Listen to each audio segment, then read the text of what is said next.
Howdy, folks. You reached another installation of KingCast Motorsports Lifestyle and Abbey Windows, my Abbey home, etc., etc.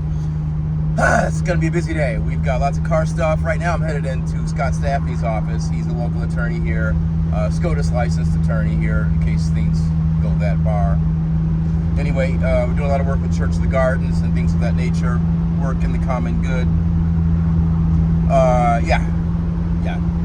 So, enough about that for now. But anyway, let's get to the topics of the day. Involve cars and law. What else? All right, so what we've got here is a situation where on the car front, let's go cars first. First off, I found a Jaguar for my friends who got their car T-boned up here, not far from where I'm going. So I found them one, and we're gonna go look at it, and hopefully that car works. See, he's a paraplegic, and there's like stuff has to be adjusted over. As you may have seen recently, I hammered at Farmers, finally got good coin for their old car, and we're moving on with that. And while we're down in Seattle, I'm probably gonna go look at Loki because we got the last Conrod in. The number 4 was burnt, so probably spun the bearing there, and it was heated up, so we had to swap that out. But the rods themselves, the other 3 are fine. The big end rods are good rods, no problems there. So anyway, that's that piece.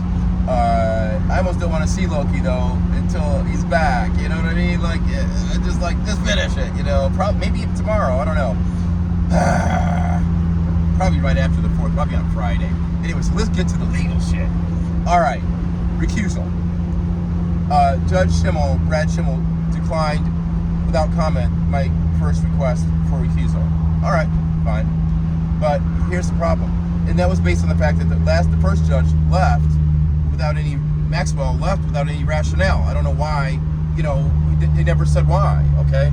So, that's the first thing. And so then Schimel appeared, and I have a bigger issue. Let's just cut to the chase now, okay? I've only moved to recuse a judge once, and I was successful, okay? And it was because the judge's association with another defendant, or a litigant in the case. It was Kelly Ayotte, King versus Ayotte. Ayotte had thrown me out of this public hearing. It was public. It was publicly advertised to the press, everybody, and I was there, and Joe Arpaio was there. And I had grilled Joe about a couple things, and they didn't like it, so the Republicans moved to kick me out, even though a couple of the guys are my friends, you know what I mean? And by the way, I'm kind of a libertarian. I'm definitely not left, definitely not Trump. I'm a libertarian who recognizes that civil rights exist. So people like Abby, and I got friends of mine very wealthy, okay? Make your money, but just do it ethically. It's that simple. All right, let's continue. So Ayotte had thrown me out, and we go to court. I sued him, because it was complete bullshit. It was a public event. So, and they selected me out only after the bit they didn't like. So anyway, I get in there, and Judge McCafferty, Landya B. McCafferty, she was the presiding jurist in federal court, the magistrate at the time. Now she's head cheese. So McCafferty, unbeknownst to me, she screwed me on my temporary restraining order, a request for injunctive relief, a declaratory judgment, and come to find out, she had worked underneath my opposing counsel, Jack Middleton. Yeah! And not only that, guess who else worked underneath Jack Middleton right around the same time? Kelly Ayotte. Right. So a judge's personal association with litigants, witnesses, all that stuff is relevant. Ask any lawyer, they'll tell you I know what the hell I'm talking about. So now we come back to Brad Schimel. Now, I like his opinion in the Marquette, I think it was the Marquette case, I forget the guy's name, and it was about academic freedoms, right? And, professor had unpopular opinions and stuff like that, and he was going to run out, and he wrote an amicus brief as the AG on that one, and I agreed with it. Absolutely, I do. So here's the thing now. We have a situation where they brought his buddy into this. Okay, I had written to DA Susan Opper. I'd written into her during all of this and said, hey, we have a situation where homeowners are being abused and they don't know.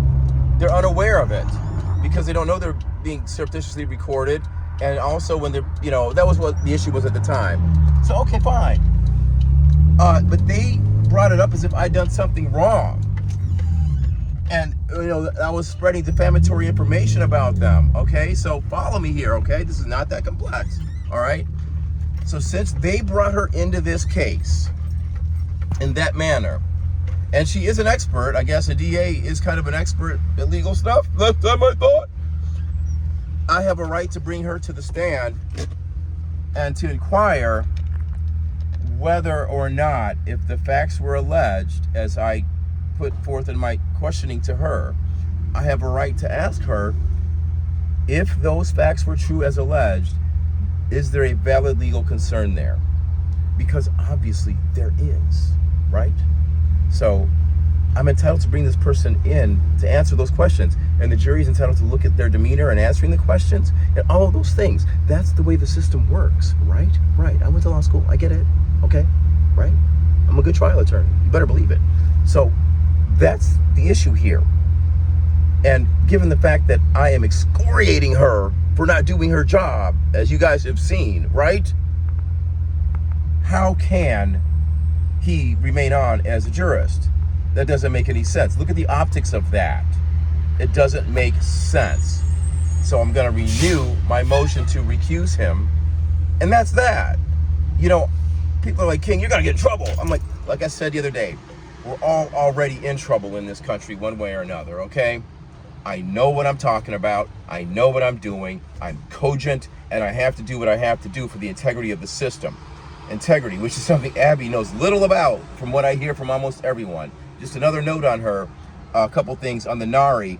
If you look at her NARI stuff, and I'll do a video later, I'll probably wrap this into another video, but if you look at the NARI stuff, you'll see that it says she's a member now in the listing section since 2023, but she had been a member for like a decade or so, otherwise. So there's no reason for it to, there was a gap in continuity there, I can almost guarantee you. And if you look on the partner page, there's another page you go to on NARI, the National Association of Remodeling Industry. If you look there, okay, that's where she's not listed there now. I think she used to be listed there. Also, the law firm, I put another thing up there too. There's a couple more things about Abby. How many lawsuits has she been involved in, or how many threats has she made about defamation? I've been involved in 3, okay? And I won 2 of them. One of them got dismissed because I didn't buy a transcript, which is complete bullshit. So I'm an active journalist. Of course, I'm likely to get sued for defamation, right? Or to be famed by them. What I'm saying? I'm likely to be involved in defamation cases. That's the nature of what I'm involved in, is that kind of stuff. One way or the other is what I'm getting at. Abby is a damn window company.